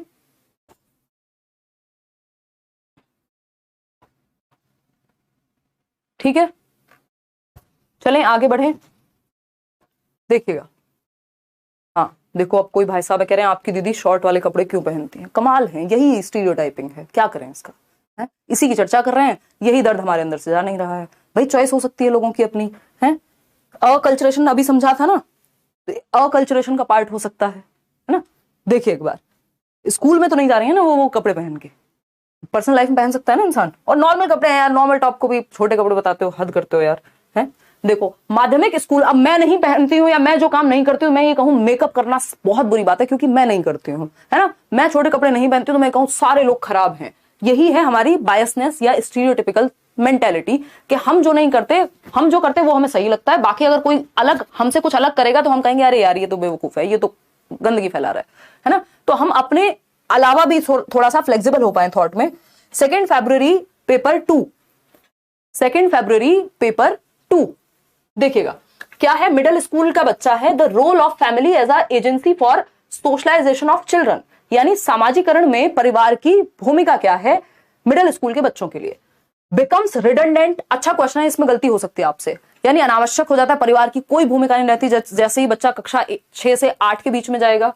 decreases as compare to the early childhood years, यानी जो अर्ली चाइल्डहुड ईयर्स थे 2 से 6 वर्ष की उम्र में जितना परिवार का रोल था उससे कम हो जाता है 11 से 14 वर्ष में। बात सही है कि गलत है। Increases as compare to the early childhood years, यानी अर्ली चाइल्डहुड से ज्यादा बच्चा परिवार में इन्वॉल्व हो जाता है। भैया अर्ली चाइल्डहुड में ज्यादातर बच्चे घर में रहते हैं, हद से हद थोड़े 1-2 घंटे के लिए प्ले स्कूल चले गए, गली में खेल लिया थोड़ा बहुत, है ना, अदरवाइज अपने घर में रहते हैं, ठीक है ना। तो अगर हम बात करें, हाँ चलिए दीक्षा बहुत बढ़िया, ये सब बातें होती रहनी चाहिए, है ना, कोई बात नहीं, इधर आ जाओ, मतलब इनको पेपर छोड़ के पूरी दुनिया का ख्याल है। देखिए हाँ बिल्कुल बहुत बढ़िया, देखिए पूजा कुमारी कितनी अच्छी बात कर रही हैं, बुराई कपड़ों में नहीं है, इंसान की सोच में है ना। अब हम इस चर्चा पे अगर निकल गए लंबे तो क्वेश्चन रह जाएंगे। बिल्कुल, चलिए समझते हैं कहानी क्या है। Increases as compare to the early childhood, यानी ज्यादा परिवार में रहने लगता है। भैया बच्चा स्कूल जाने लगेगा 6 से 8 में, तो दोस्तों में खेलने लगता है, गैंग एज है ये तो, अगर नहीं गैंग एज से तो और पहले की बात, तो गैंग तो निकल गई, मतलब अब तो और महा गैंग एज है क्योंकि एडोलेसेंस में तो और ज्यादा पीयर ग्रुप का प्रभाव है, ठीक है ना। Remains as important as then in early childhood years, ऐसा नहीं है, परिवार की भूमिका जितनी अर्ली चाइल्डहुड में होती है उससे कम हो जाती है, पीयर्स की भूमिका ज्यादा बढ़ जाती है इस दौरान। तो हम कहेंगे रिडंडेंट हो जाता है परिवार, अनावश्यक हो जाता है, ये नहीं कहेंगे। Decreases as compare to the early childhood, यानी आरंभिक बचपन की तुलना में कम हो जाती है जो महत्ता है किसकी, बताओ एक बार, किसकी, परिवार की, क्योंकि बच्चा अपने दोस्तों की ज्यादा सुनने लगता है, दोस्तों में ज्यादा समय रहता है, ये सारी चीजें होती हैं, ठीक है ना, कोई दिक्कत नहीं है। देख रहे हो विनोद, हाँ नहीं निशा मैम नहीं है। चलिए 2 फरवरी पेपर 2 क्लियर हो गई बात। आगे बढ़ेंगे क्वेश्चन नंबर 25 पे, और 5-6 क्वेश्चन से मजा आया आज के डिस्कशन में। क्वेश्चन नंबर 25 है, the culture of a society is highly influential in development of gender roles since, मतलब समाज की संस्कृति पुरुषों और महिलाओं की भूमिका निर्धारित करती है। इसका मतलब क्या है, यानी समाज और संस्कृति ये निर्धारित करता है, जिस समाज और संस्कृति में आप रहते हैं उसका प्रभाव होता है आपके जेंडर रोल्स पे। अमेरिका के जेंडर रोल्स डिफरेंट हो सकते हैं महिलाओं और पुरुषों के लिए, भारत के अलग हो सकते हैं, अफगानिस्तान के अलग हो सकते हैं, सीरिया के अलग हो सकते हैं, ठीक है ना। तो gender is a biological construct. भैया बायोलॉजिकल होता तो बायोलॉजी तो सभी दुनिया में फीमेल और फीमेल बायोलॉजिकली तो सेम ही हुए ना, उस तरह से अगर देखें तो ये तो सेंसिबल बात नहीं लग रही। Gender is a social construct, बिल्कुल सही बात है, जेंडर एक सामाजिक संरचना है। जेंडर इज जेनेटिकली डिटर्मिन्ड, यानी आनुवांशिक कारकों से तय होता है। भैया नहीं, ये सोशल कंस्ट्रक्ट है, नीदर बायोलॉजिकल नॉर सोशल। तो कहां चमत्कारिक है कुछ, ना तो समाज से आया, ना बायोलॉजी से आया, ना हेरिडिटी से, ना एनवायरमेंट से, तीसरा तो कुछ होता ही नहीं है ना। तो B option is the right answer. आगे बढ़ेंगे क्वेश्चन नंबर 26 पर, देखेंगे एक बार क्वेश्चन नंबर 26 पर। During childhood which of the following agency acts as primary agency of socialization for children, यानी कौन सी एक एजेंसी है या कौन सी एक संस्था है जो प्राइमरी एजेंसी के रूप में काम करती है बच्चों के लिए, फटाफट से बताइए। तो प्राइमरी एजेंट आपको पता है परिवार होता है, ढूंढ लो फटाफट से, कहीं तो होगा ही, फैमिली, लॉ, ये सब। बी ऑप्शन इसी को मुश्किल बना देगा यदि फैमिली और नेबरहुड एक साथ लिखे हो, स्कूल और नेबरहुड एक साथ लिखे हो, मीडिया एंड नेबरहुड एक साथ लिखे हो। आपको पकड़ लेना है फैमिली और नेबरहुड को उस स्थिति में जहां स्कूल आ गया वो सेकेंडरी है, जहां मीडिया आ गया वो सेकेंडरी है। आगे बढ़ेंगे, क्वेश्चन नंबर 27 देखिएगा, फिल इन द ब्लैंक वाला क्वेश्चन है। इसमें भी कई लोग कंफ्यूज होकर के चक्कर खाते हुए नजर आ जाएंगे आपको। Dash and dash are the primary agents और agencies of socialization for children in early childhood, यानी 2 से 6 वर्ष में। देखिए 2 से 6 वर्ष में बच्चा जो है वो पेरेंट्स के पास काफी हद तक रहता है, भाई बहन के साथ ज्यादा रहता है, फिर उसके बाद टीचर्स का रोल बढ़ जाता है, फिर पीयर्स का रोल ज्यादा बढ़ जाता है। पीयर्स मतलब जो उसके साथी हैं, दोस्त हैं, यार हैं, ठीक है ना। तो रिलीजियस ऑर्गेनाइजेशंस एंड लॉ, भैया रिलीजियस ऑर्गेनाइजेशन प्राइमरी नहीं हो सकता। Neighbourhood and social policies primary नहीं हो सकती, क्योंकि दोनों प्राइमरी पूछा है। Print media and school, print media primary नहीं होता, ना स्कूल होता है। तो फैमिली एंड नेबरहुड हो सकते हैं। यही बात मैं आपको थोड़ी देर पहले समझा रही थी कि परिवार और नेबरहुड कहीं भी चला जाता है। नेबरहुड बेचारा, इसका अपना कोई अस्तित्व खास है नहीं। नेबरहुड आपके स्कूल के साथ आ जाए तो सेकेंडरी बन जाएगा, और अगर फैमिली के साथ आ जाए तो ये प्राइमरी बन जाएगा। क्लियर है बात? कोई दिक्कत परेशानी दर्द समस्या हो तो आप बता दीजिए, मेरे ख्याल में तो नहीं होगा। परिवार और आस पड़ोस जो है वो प्रारंभिक वाले अवस्था में क्या हो गए? प्राइमरी एजेंट्स है। प्राइमरी एजेंट्स वैसे परिवार ही होता है, चाहे अवस्था कोई भी हो। देखिएगा उतने खराब क्वेश्चन घुमा करके नहीं पूछता जिसमें आप फंस पाए। फंस इसमें भी सकते हैं, बट जरूरत नहीं पड़ेगी इससे ज्यादा जानने की।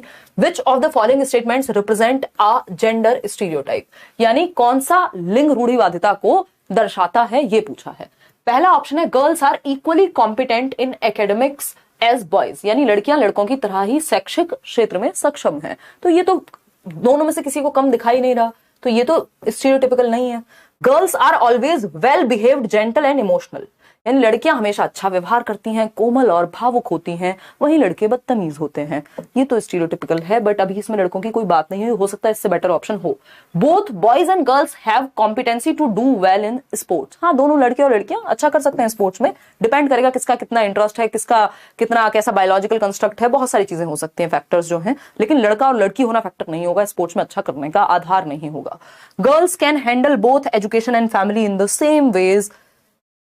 Same way as boys do, यानी लड़कियां लड़कों की ही तरह शिक्षा और परिवार दोनों को संभाल सकती हैं। बताइएगा क्या कह रहे हैं आप लोग? बी ऑप्शन बिल्कुल ये कह रहा है कि girls are always well behaved, gentle and emotional, लड़कियों को तो बहुत प्यार से बात करनी चाहिए, कोई कुछ कहे तो चुप हो जाना चाहिए, लड़कियां उल्टे जवाब देती हुई अच्छी नहीं लगती हैं, है ना, लड़कियां जीते हुए भी अच्छी नहीं लगती हैं कई लोगों को। तो ये क्या हुआ? ये हो गया स्टीरियोटिपिकल बिहेवियर, है ना। लड़के भी इमोशनल हो सकते हैं भाई, वो भी वेल बिहेव्ड हो सकते हैं, ये तो क्वालिटीज है, कोई भी डेवलप कर सकता है।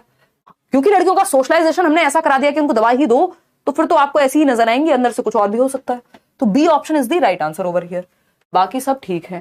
क्वेश्चन नंबर 29 देखिएगा, और 2-3 क्वेश्चन है, फिर आप सोने जा सकते हैं। क्वेश्चन नंबर 29 है boys are always good in science and girls are always good in music, यानी लड़कियां संगीत में अच्छी होती हैं और लड़के जो हैं वो विज्ञान में अच्छे होते हैं। ये स्टेटमेंट क्या रिफ्लेक्ट करता है? इस स्टेटमेंट से मुझे स्टीरियोटाइपिंग की बू आ रही है, यानी स्मेल कर रहा है ये स्टेटमेंट। कैसा? स्टीरियोटिपिकल, ठीक है ना। जेंडर इक्विटी नहीं है कि जेंडर को ध्यान में रख करके जहां जैसी जरूरत हुई तो आपने वो काम कर दिया। पैरिटी भी नहीं है, पैरिटी भी पॉजिटिव वर्ड है, इक्विटी भी पॉजिटिव वर्ड है एक, कि ये होना चाहिए, समता होनी चाहिए, अनुरूपता होनी चाहिए, आप भेदभाव ना करें, ये पैरिटी है, ठीक। आइडेंटिटी होता है कि आप अपने आप को कैसे आइडेंटिफाई करते हैं, मेल या फीमेल के रूप में। स्टीरियोटिपिकल थॉट है ये कि लड़के साइंस पढ़ें और लड़कियां जो है वो म्यूजिक पढ़ें। और ये हमें यहाँ ध्यान रखना है, ऐसा नहीं करें कि आप एक ग्रुप बना रहे हो, आपको एक सिचुएशन बेस्ड क्वेश्चन दिया जा सकता है लैंग्वेज मुश्किल करने के लिए, कि जब आप म्यूजिक के लिए एक ग्रुप बना रहे हैं, एक इंटर स्टेट या इंटर स्कूल म्यूजिक कंपटीशन है, तो आप लड़कियों को चूज करते हैं, और जब आपको स्पोर्ट्स या साइंस या मैथ्स के लिए कुछ एग्जीबिशन लगवानी है तो आप लड़कों को चूज करते हैं। मतलब आप स्टीरियोटिपिकल हो रहे हैं, रूढ़िबद्धता दर्शा रहे हैं, जो कि गलत है। तो D option is the right answer over here. Question number है 30th, सेकंड लास्ट है शायद ये। देखिएगा क्वेश्चन नंबर 30th बताइएगा, how should a teacher deal with gender stereotypes prevalent among students, यानी एक टीचर को, क्योंकि बच्चे समाज से ही आ रहे हैं, सबसे पहले समाजीकरण कहां से सीख रहे हैं? परिवार से सीख रहे हैं। परिवार किसका हिस्सा है? समाज का ही छोटा रूप है, मिनिएचर वर्जन है।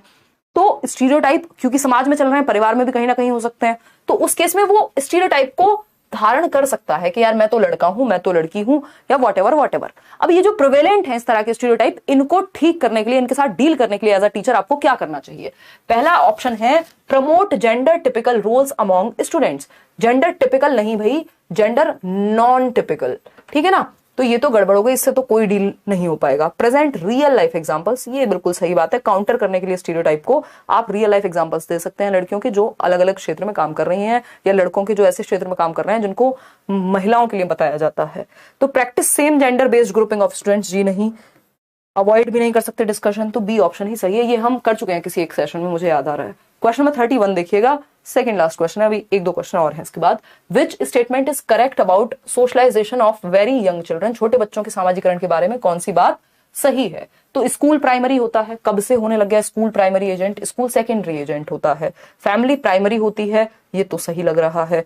पीयर ग्रुप यानी आपके साथी समूह, आपके दोस्त, आपके एजमेट्स, आपके क्लासमेट्स प्राइमरी होते हैं, सेकेंडरी होते हैं सरकार, ठीक। प्रिंट मीडिया प्राइमरी होता है, जी नहीं। एकमात्र सही उत्तर है बी ऑप्शन, जो कि आपने मुझे लगता है दे ही दिया है 90% लोगों ने। चलिए आगे बढ़ेंगे फटाफट से। नेक्स्ट क्वेश्चन है 32 या 32 या 32वां सवाल, जो कि आखिरी सवाल है आज के लिए, ठीक है ना। जेंडर इज व्हाट, जेंडर क्या है या लिंग क्या है? शेप्ड बाय सोशल स्ट्रक्चर्स, सामाजिक संरचनाओं द्वारा निर्मित एक अवधारणा है जिसको जेंडर कहते हैं। सही है या गलत है? सही लग रही है बात तो हमें। टोटली डिटरमिन्ड बाय हेरिडिटी, यानी सिर्फ आनुवांशिकता से या वंशागत कारकों से निर्धारित होने वाली एक संरचना है, समाज का इस पे कोई प्रभाव नहीं पड़ता है। Wow, wonderful. फिर आते हैं pre determined bye genetic characteristics, again same बात कि इसको तो जीन्स ही या बायोलॉजिकल कंस्ट्रक्ट ही निर्धारित कर रहे हैं। एन इनेट क्वालिटी, जन्मजात प्रवृत्ति होती है, जन्मजात प्रवृत्ति नहीं होती है, समाज के द्वारा हम सीखते हैं कि कैसे हमें व्यवहार करना है। मैं लड़की हूं, मैं लड़का हूं, ये बोलना भी हम समाज से सीख रहे हैं, ठीक है ना। तो शेप्ड बाय सोशल स्ट्रक्चर्स, जो लिंग की एक संरचना है या भूमिका है या कॉन्सेप्ट है, वो समाज द्वारा निर्मित संरचनाओं में से एक है, जैसा समाज ने उसको बनाया है या दिखाया है, तो शेप किया जाता है जेंडर को। जबकि यहां अगर सेक्स लिखा होता तो हम कह देते हैं ये बायोलॉजिकल कंस्ट्रक्ट है, उसमें भी हम सिर्फ हेरिडिटी नहीं कहेंगे। अगर ऑप्शन ही ना हो किसी और चीज का तब आप कह सकते हैं। तो gender is a social construct. Batches आप करियर ऐप पे जाकर के एनरोल कर सकते हैं। इसका जो पीडीएफ है वो मिल जाएगा आपको टेलीग्राम चैनल पे, टेलीग्राम चैनल का लिंक मिल जाएगा डिस्क्रिप्शन बॉक्स में। आउट ऑफ 32 क्वेश्चंस कितने आपने ठीक किए वो आप कमेंट्स में बताएंगे। आपको चीजें समझ में आई नहीं आई वो भी आप कमेंट्स में बताएंगे। ये सेशन आपको पसंद आया कि नहीं आया वो भी आप कमेंट्स में बताएंगे। और रिवीजन जरूर करेंगे। ये पीडीएफ आपको मिल जाएगा टेलीग्राम चैनल पे, करियर लैब पर जाकर के। सीटेट के बैचेस और बिहार वाले जो बैचेस हैं उनमें आप एनरोल कर सकते हैं, जिनको भी प्रॉपर सभी टीचर्स के साथ पढ़ने की इच्छा हो। मैं वहां सीडीपी आपके साथ डिस्कस करूंगी, ठीक है। चलिए, बी योर ओन कांस्टेंट, अपने साथ बने रहिए। ये है Telegram channel let's learn squad. किसी भी फेक चैनल से, किसी भी फेक वेबसाइट से, किसी भी फेक ऐप से लेट्स लर्न के नाम पे जो कोर्स बेच रहे हो उनसे आपको बच के रहना है। पैसा डूबेगा, सीखने को कुछ नहीं मिलेगा और फिर आप मेल करेंगे, मुझे लगेगा बुरा, ठीक। चलिए, खैर धन्यवाद आपका। आज के लिए इतना ही। मजा आया होगा आपको। मैंने शिफ्ट वाइज जो ये क्वेश्चंस मेंशन किए हैं, कैसा लग रहा है ये आइडिया, या ठीक लग रहा है? थोड़ा सा दिमाग में आता है, सीरियसनेस आती है कि नहीं आती है देख करके, वो भी आप बताएंगे। टाइम इसमें लगता है तो कभी कभी ऐड करेंगे, कभी कभी नहीं भी करेंगे, ठीक है ना। चलिए, आज से ये सेशन आपके 2 दिन पहले से शुरू हो चुका है। एक टॉपिक हम डेवलपमेंट कल कर चुके थे, आज हमने एक टॉपिक कर लिया है सोशलाइजेशन और जेंडर। और नेक्स्ट टॉपिक जो होगा हमारा वो रहेगा, नेक्स्ट है आपका आई थिंक प्याजे, वाइगोस्की और कोहलबर्ग। इनके क्वेश्चंस हम कल करने वाले हैं और तीनों के हो सकता है एक सेशन में ना हो पाए क्योंकि इनसे क्वेश्चंस ज्यादा आ रहे हैं आजकल, तो 2-3 सेशन लग जाएं प्याजे, वाइगोस्की और कोहलबर्ग में। तो कल मिलेंगे 9 बजे, पूरी कोशिश रहेगी। समय बहुत ज्यादा लगता है इसमें, बट कोई बात नहीं, मजा आ रहा है ना। तो इससे पहले 2 सेशन हो चुके हैं। एक 30 आउट ऑफ 30 क्वेश्चंस मैंने प्रैक्टिस कराए थे आपको, एक फर्स्ट क्लास ली थी। कई सारे सेशंस हैं, मैं आपको एक अलग से प्लेलिस्ट बना करके डिस्कस करूंगी। मैथ्स क्लास कब से होगी करा देंगे वो भी, डोंट वरी, ठीक है जी। चलिए, टेक केयर, बाय बाय। आज के लिए बहुत बोल लिया मैंने। आज मैंने शाम में बैच की भी छुट्टी रखी हुई थी क्योंकि थोड़ा सा टायर्डनेस थी। फिर कोई दिक्कत नहीं, आप लोग के साथ अभी चीजें बढ़िया है, एनर्जी एकदम फर्स्ट क्लास हो गई है। कल मिलते हैं बैच में भी और यूट्यूब पे भी। चलिए, टेक केयर, बाय बाय, ध्यान रखिए अपना। All the best. Like share subscribe कर दीजिएगा सेशन पसंद आया हो तो। Thank you, bye bye. जाओ, निकल लो, टाटा, अपने घर जाओ, घर में